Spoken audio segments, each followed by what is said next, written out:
All right, let's jump right in. Today we're taking a deep dive into something pretty major. Saudi Arabia's brand new work visa rules specifically for Indian expats. Oh, interesting. And these changes, get this, literally just went live last week.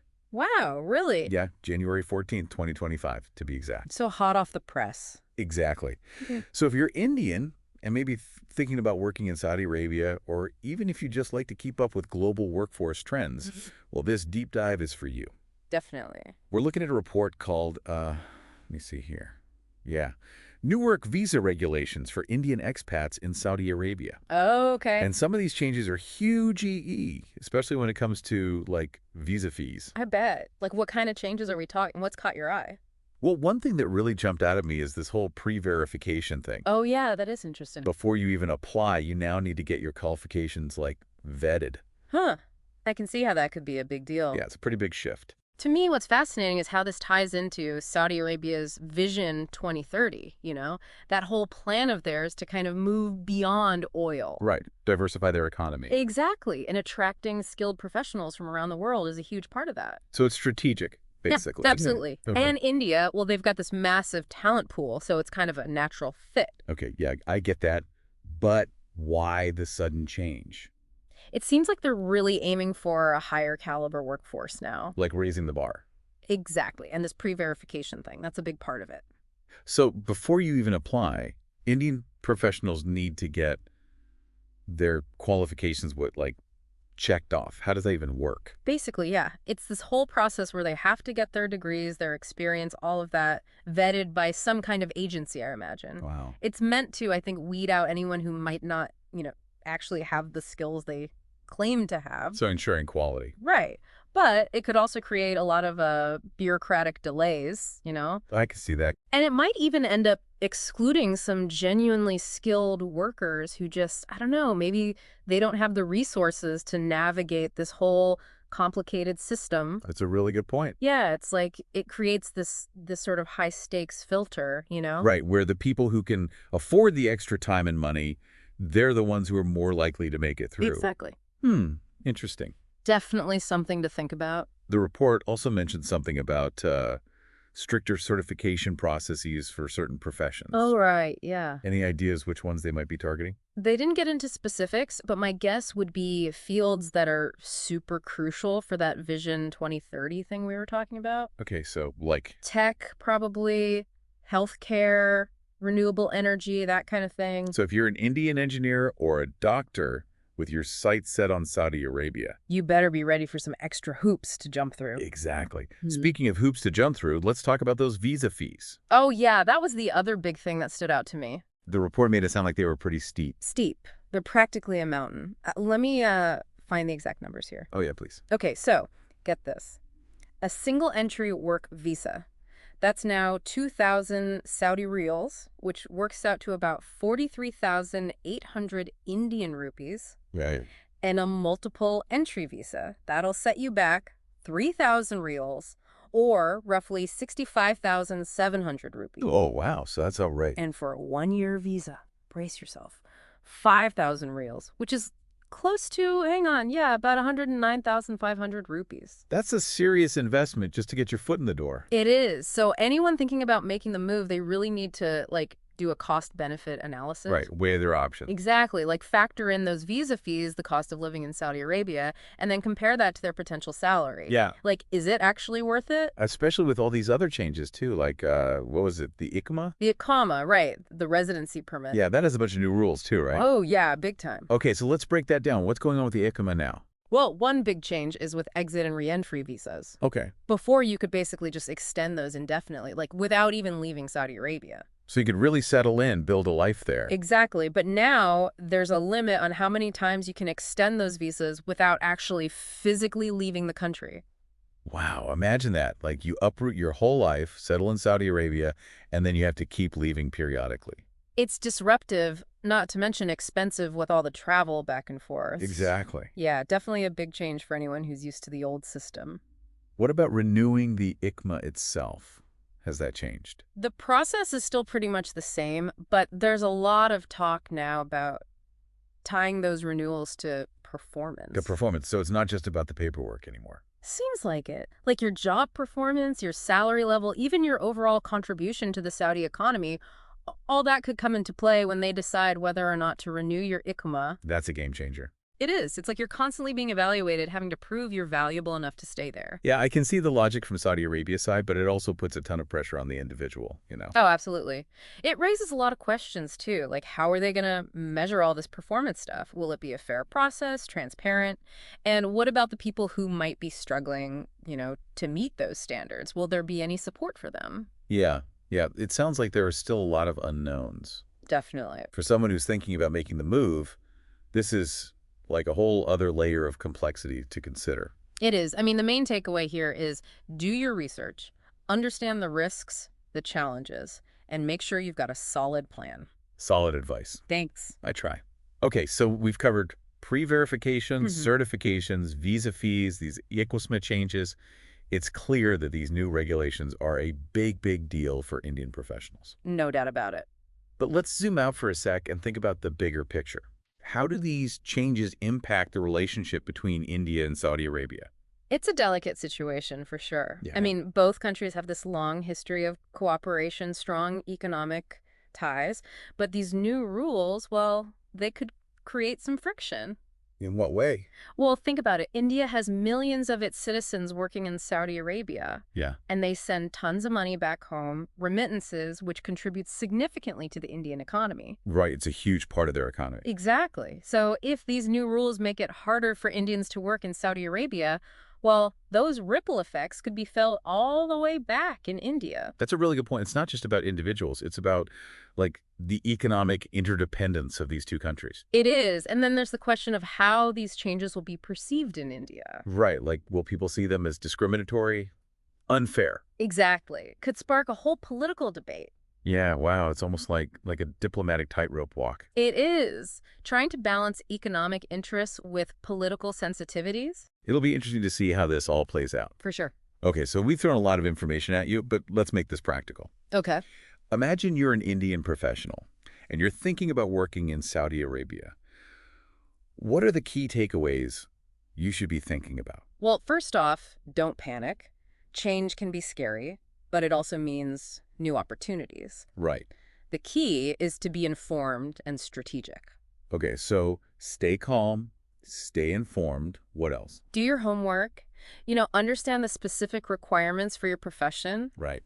Look into that pre-verification process, figure out the certification requirements, check those visa fees, and, research the cost of living in Saudi Arabia. So basically, gather all the facts, weigh those pros and cons. Exactly. And think long-term, Don't just focus on the immediate job offer. Right. Think about potential career growth, professional development, the kind of lifestyle you want. It's not just about the job. It's about building a whole life, a career. Absolutely. And be adaptable. Adaptable. Yeah, like the global job market's constantly changing. Be willing to learn new skills, adapt to new environments, and don't be afraid of challenges. Be flexible, be resilient. That's it.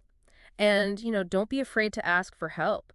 There are resources out there, government agencies, professional organizations, even online communities. It's all about building that support network. Right. Connecting with others who are on a similar path. Knowledge is power, that's what they say. It really is, especially in this, constantly evolving global job market. Couldn't agree more. We've covered so much ground here today, but let's focus back in on that residency permit, the ICMA. Oh, yeah. Let's dive into some of those specific changes. Okay, sounds good. Okay, so one of the notable changes with the ICMA is the limit on exit and re-entry visa extensions. Oh, right. It used to be you could extend those almost indefinitely. Without leaving. Yeah, without leaving Saudi Arabia at all. So someone could really, put down roots. Exactly. Build a life there without having to worry about constantly going back and forth. Right. But now there's a cap on how many times you can extend without actually physically leaving the country. So even if you have the ICMA. Yeah, even with the ICMA, you still gotta, leave and come back every so often. Wow. I can imagine that could be super disruptive, especially for families who have, settled in. Oh yeah, for sure. What about renewing the ICMA itself? Any changes there? The process itself is pretty similar, but there's a lot of talk about linking renewals to performance criteria now. Performance criteria? What do you mean? Well, it seems like it's not just a matter of like filling out the paperwork anymore. Right, right. Things like your job performance, your salary, your overall contribution to the Saudi economy, all of that could be taken into account when they're deciding whether or not to renew your ikama. So it's like you're constantly being evaluated. It is, yeah. Like you always have to be proving that you're valuable enough to stay there. Hmm. I mean, I get it from Saudi Arabia's perspective, but it puts a lot of pressure on the individual. Oh, absolutely. Yeah. And it raises a lot of questions too, like how will they measure all this performance stuff? You know? Right. Like, is it going to be a fair process? Transparent? Exactly. And what about the people who might be, struggling to meet these new standards? Will there be any support for them? It sounds like there's still a lot of uncertainty. Yeah, definitely. A lot of details still need to be like ironed out. So for someone who's like thinking about making the move, this is just another layer of complexity to consider. It is, yeah, big time. And it really highlights the importance of like doing your research, Yeah. understanding the potential risks, the challenges, and just making sure you have a solid plan. Good advice. I try my best. Okay, so we've talked about pre-verification, certifications, visa fees, all these ECMA changes. And it's clear that these new regulations are a big deal, A very big deal, yeah. especially for Indian professionals Mm, who are, thinking about working in Saudi Arabia. mm. But let's zoom out for a second. Think about the bigger picture here. Okay. How do these changes, affect the relationship between India and Saudi Arabia? That's a delicate situation, for sure. In what way? Well, both countries, they have this long history of cooperation, Right. really strong economic ties, but these new rules, they could, like, introduce some friction. Friction. Yeah, I mean, think about it. India has, like, millions of its citizens working in Saudi Arabia, Yeah. and they send a ton of money back home. Remittances, right? Exactly, remittances, and that contributes, like, significantly to the Indian economy. Huge part of their economy. It is, yeah. Yeah. So if these new rules make it harder for Indians to work in Saudi, well, those ripple effects could be felt all the way back in India. That's a really good point. It's not just about, individual workers. No. It's about like the whole economic relationship between these two countries. Absolutely. And then there's also the question of like how these changes will be perceived in India. Right, right. Will people see them as discriminatory? As unfair, yeah. Unfair, exactly. It could spark a whole political debate. Yeah. It's like this diplomatic tightrope walk, trying to balance those economic interests with the political sensitivities. It's a tricky situation. It'll be interesting to see how this all unfolds. For sure. It's a developing story. So we've thrown a lot of information at you, our listener, but we want to make this, practical, applicable. Right. Yeah. So imagine for a second that you're an Indian professional Okay. and you've got your sights set on working in Saudi Arabia. Okay. I'm imagining. What are some of the key takeaways you should be thinking about? Well, first of all, don't panic. Okay. I know change can be like unsettling, right? Yeah. But it also presents new opportunities. Right. The key is to be informed, be strategic. So stay calm, stay informed. What else? Homework. Like, what do you mean? I mean, really understand the specific requirements for your profession, Okay. Look into that pre-verification process. Figure out what the certification requirements are. Check those visa fees and research the cost of living. The cost of living in Saudi Arabia. Exactly. Gather all the facts, weigh the pros and cons. Really make an informed decision. Exactly. And think long term, too. Long term. Yeah, like don't just focus on the immediate job offer. Right. Think about, potential career growth, professional development opportunities, the kind of lifestyle you want. It's not just about the job. It's about like your whole life. Exactly. It's about building a career and be adaptable, too. Adaptable. What do you mean by that? Well, the global job market is constantly changing, right? It is, yeah. So be willing to learn new skills, adapt to new environments, Right. and don't be afraid of challenges. See them as be opportunities. flexible, be resilient. That's it. And, never be afraid to ask for help. Oh, good point. There are so many resources out there. Government agencies, professional organizations, even online communities. Yeah, there's a lot of support out there. There is. Connect with others who are on a similar path. Build that network. Exactly. Knowledge is power, right? Absolutely. The more you understand about these new regulations, the better equipped you'll be to make a good decision, a decision that's right for you. Well said. And that's what we've aimed to do in this deep dive. Hopefully, yeah. Empower you with the information and insights you need to, navigate this complex landscape. It's a lot to take in, for sure. It is. Now, let's shift gears a bit Okay. and think about the broader implications of these changes. Like, how might they reshape the global workforce landscape? Mm. We've talked about, Saudi Arabia's new work visa rules Right. and how they specifically impact, Indian professionals who want to work there. Right, yeah. But what about the ripple effects, on the global workforce as a whole? Yeah. Are we seeing a broader shift toward stricter immigration policies in other countries too? Oh, absolutely, yeah. So it's not just Saudi Arabia. Yeah, it's not. It's definitely a trend we're seeing worldwide. Like, what are some other examples? Well, countries everywhere are kind of grappling with these questions of like national security, Yeah. economic competitiveness, Right. workforce demographics, all of that. So it's like a global reshuffling almost. It is, yeah, like everyone's reassessing their priorities. And adjusting their rules. Exactly, and that creates, both opportunities and challenges for workers all over the globe. So for someone listening, who might not be Indian but is still interested in, working abroad someday, Yeah. what are some of the key takeaways from all of this? Well, I think the biggest one is that the global job market is just becoming more and more competitive. So it's even more important now to stand out. It is, yeah. Simply having the right qualifications, that's not enough anymore. You really got to showcase your skill. You do, yeah. Showcase your unique skills and experience. Right. And be prepared to adapt to different work cultures, different environments.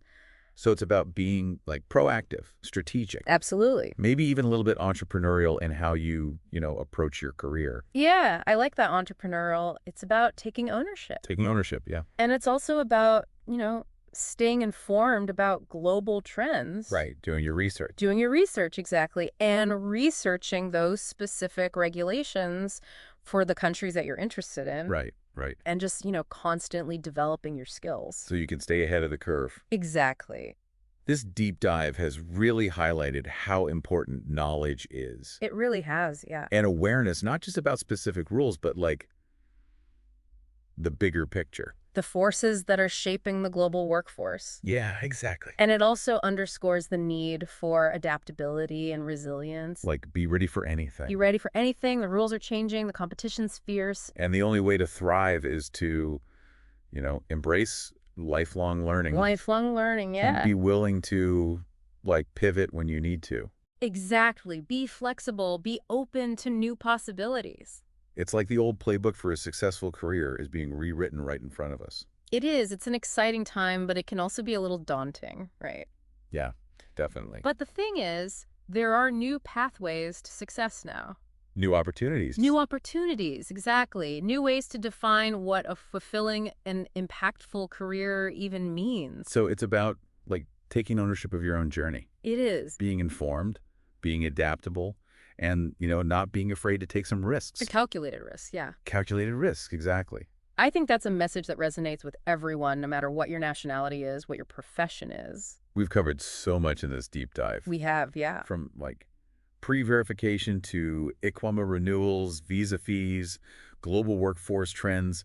It's a lot. It's a lot to digest, for sure. But before we wrap up, Okay. I want to leave you with one final thought. Okay. We've talked about, the challenges, the complexities of this whole thing. But I think it's also important to remember the incredible opportunities that exist in this globalized world. Oh, absolutely. We have access to information, connections, never before. It's amazing, really, when you think about it. We can collaborate across borders. We can learn from each other. Build careers that, transcend geographical boundaries. It's a whole new world out there. It is. So, yes, the rules are changing, the stakes are higher, For sure. but the potential rewards. They're greater than ever before. I think that's a great point to end on. I agree. It's about embracing the dynamism, The uncertainty. the possibility. The excitement of it all. Well said. Thanks for joining us on this deep dive into Saudi Arabia's new work visa rules and, what they mean for the rest of the world. It's been a pleasure. We'll be back next week with another fascinating topic. Always a good time.